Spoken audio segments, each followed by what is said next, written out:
Active listening. Active listening मतलब जब भी आप किसी प्रोस्पेक्ट से, क्लाइंट से, कस्टमर से मिलते हैं ना, तो आपको सिर्फ बोलना नहीं है, आपका काम है 20% बोलना, 80% सुनना। और इसके लिए कैसे सुनना? सिर्फ कानों से नहीं सुनना, एक्टिवली, यानी पूरा फोकस करके, उसकी आंखों में आंखें डाल के पूरे ध्यान से उसकी बातों को सुनना कि वो क्या बोल रहा है। क्योंकि जब आप किसी कस्टमर को, प्रोस्पेक्ट को ध्यान से सुनते हैं तो उससे मिलता है आपको उसका रिक्वायरमेंट, कि वो क्या चाहता है, क्या उसकी प्रॉब्लम है। क्योंकि हर प्रोस्पेक्ट का, हर कस्टमर का होता है एक अलग रिक्वायरमेंट, अलग आवश्यकता, अलग प्रॉब्लम। तो उसके लिए आपको अपने हर प्रोस्पेक्ट को ध्यान से सुनना पड़ेगा, ताकि आप उसको ध्यान से सुन के, समझ के, अंडरस्टैंड कर पाए कि इसकी प्रॉब्लम क्या है, और then you can give him the solution. So active listening is very crucial in sales closing, क्योंकि जो भी है आपके कस्टमर का, प्रोस्पेक्ट का, क्लाइंट का रिक्वायरमेंट वो आपको बताएगा अपनी कम्युनिकेशन में, लेकिन उसके लिए आपको उसको पहले ध्यान से सुनना पड़ेगा, ताकि आप जान पाए कि उसका आवश्यकता क्या है, उसकी नीड्स क्या है। और जब बात करते हैं सेल्स का, never prejudge anybody in sales profession. इसको प्रीजज मत करिए कि ये लेगा या नहीं लेगा, बस ये देखिए कि आप जिससे मिलने के लिए गए हैं, आप उसकी बातों कितने बेहतर तरीके से सुन पाते हैं। क्योंकि अगर आप अपने मन से दिखाएंगे प्लान, अपने मन से दिखाएंगे कि उसको कोई भी उत्पाद, तो शायद वो परचेजिंग ना करे, because it is not about you, it is about your prospect. उसको क्या चाहिए, उसकी आवश्यकता क्या है, उसके लिए हमें उसको ध्यान से सुनना पड़ेगा। क्या करें? Active listening is very crucial. Pay attention to your prospect और नेवर प्रीजज यूर प्रोस्पेक्ट। और आपका जो लिसनिंग है वो आपके व्यवहार में दिखना चाहिए। और आपका जो लिसनिंग है, अगर उसमें आपने कुछ सुना, आपने कुछ बोला, आपको कोई डाउट है, तो फिर से उसको बोले कि प्लीज आप मुझे दोबारा बताइए कि आपकी जो डाउट्स है वो क्या है। और ऐसा करके जब आप ध्यान से, गौर से उसकी बातों को सुनेंगे, तो इससे you can identify what are his requirement, what are his need, उसको क्या चाहिए, क्या उसकी आवश्यकता है। क्योंकि अगर किसी की आवश्यकता को आप पूरा कर देते हैं, then you get more sales. Point number 4 जो आप रहेगा आपकी सेल्स को और ज्यादा बेहतर, and that is communication.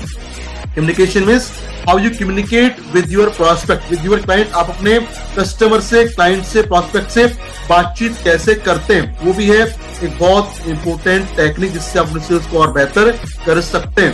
Better the communication, better will be the sale. अगर कम्युनिकेशन आपका बेहतर है, अच्छा है, तो उससे आपको ज्यादा सेल्स मिल सकता है। तो क्या होता है जब बात करते हैं कम्युनिकेशंस का? Communication is of 2 type, verbal and non verbal. Verbal मतलब जो हम शब्द बोलते हैं वो है हमारा वर्बल कम्युनिकेशन, लेकिन वर्बल से भी ज्यादा इंपोर्टेंट होता है सेल्स में नॉन वर्बल टेक्निक, यानी बगैर बोले अपनी बॉडी लैंग्वेज से आप जो चीजें करते हैं communicate, that is very crucial to get more sale. Because our body language क्या होता है, उससे पता लगता है हमारे प्रोस्पेक्ट को कि हम उसके साथ कितना कंफर्टेबल हैं, या कितना बेहतर तरीके से हम उसको सुन पा रहे हैं। तो what to do?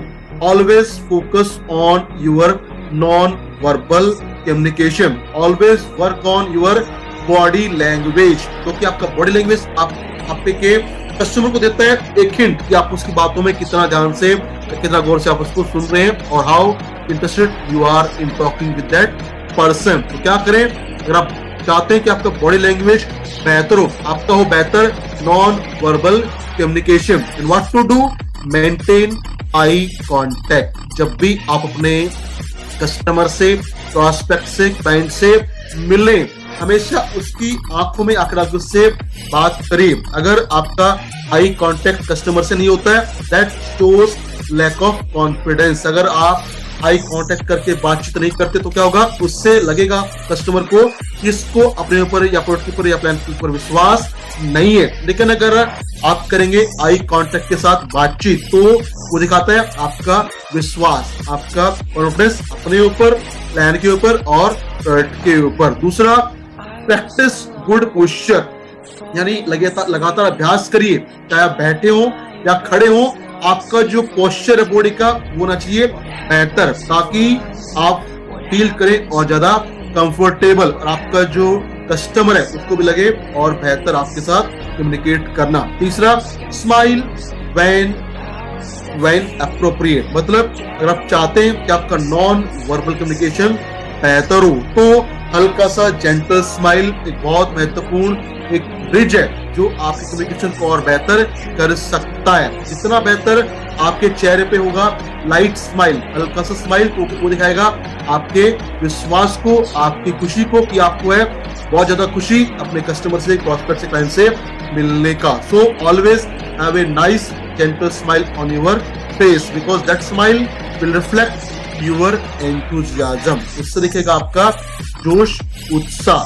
Then what to do, avoid unnecessary movement. Body का जो मूवमेंट है, जो फालतू के, जो यूजलेस मूवमेंट है, उनको आप करिए मिनिमाइज मूवमेंट करिए, अपने आंखों का, अपने शोल्डर्स का, अपने गर्दन का और अपने हाथों का, ताकि आपका नॉन वर्बल कम्युनिकेशन बने और ज्यादा बेहतर। उसके बाद कीप एन ओपन स्टेंस, यानी कभी भी आप हाथों को ऐसे बांध के मत बैठिए या अपने क्लाइंट को भी ऐसे मत बैठने दीजिए। Always have open body stance because that show more confidence. And what to do, note to show interest, यानी आपकी जो गर्दन है उसको करिए आप बेहतर इस्तेमाल, ताकि कस्टमर को लगे कि आपका है उसके अंदर बहुत ज्यादा इंटरेस्ट। तो उसको बोलते हैं नेक मूवमेंट। अगर आप ऐसे करेंगे तो मतलब नो, ऐसे करेंगे then you are agreeing. Up down अगर मूवमेंट होगा नेक का, that means you are agreeing with the customer. अगर ऐसे करेंगे, लेफ्ट राइट करेंगे, दैट मींस